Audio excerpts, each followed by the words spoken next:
So the ATP scheduling system is broken. Here's why. To sign up for ATP Challenger and Tour events, we use this system called Player Zone. The entry deadline to sign up for events is usually about 3 weeks before the tournament. You can sign up for multiple events in that same week, and you can set up your priority in case there's one place that you really want to play versus the other ones. But once that deadline passes, you're locked in. For each tournament, you sign up for the main draw and for the quali. So there's 2 entry lists. If you get directly accepted into either one of those lists, either the main draw or the qualifying, the system automatically pulls you out of the other events. If you're not a direct acceptance, you will be in the alternate list. If you're in the alternate list, you're good, nothing happens. But throughout those 2.5 weeks leading up to the tournament, a lot of players pull out, they choose to play different events, and the list sort of moves. So sometimes players will move from the qualifying draw to the main draw. Some players will move from the alternate list in the qualis into the qualifying. Problem is, it punishes you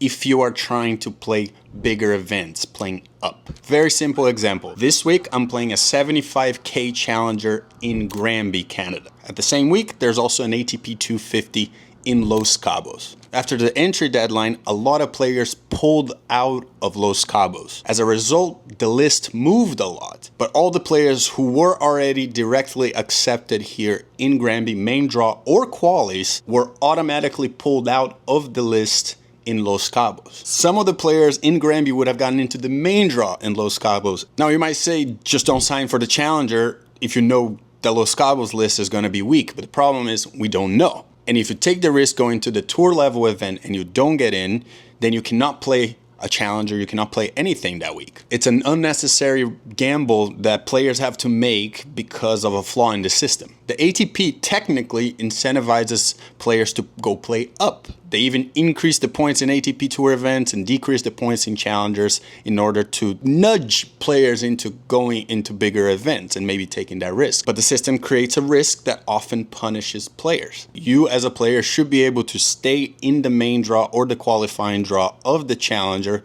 up until Thursday of that week, the week before the event, and you can monitor how the lists of the ATPs are moving, if they're moving, if there's a chance for you to get in, and if you feel like you have a chance of getting in, I can pull out of the Challenger. There's no punishment because just another player will move into that spot. Literally all my conversations in the last 5 days were about this because the qualifying draw in Los Cabos is almost easier than the qualifying draw here in a 75K. But that's just my opinion. What do you guys think? Let me know in the comments below, especially the players out there.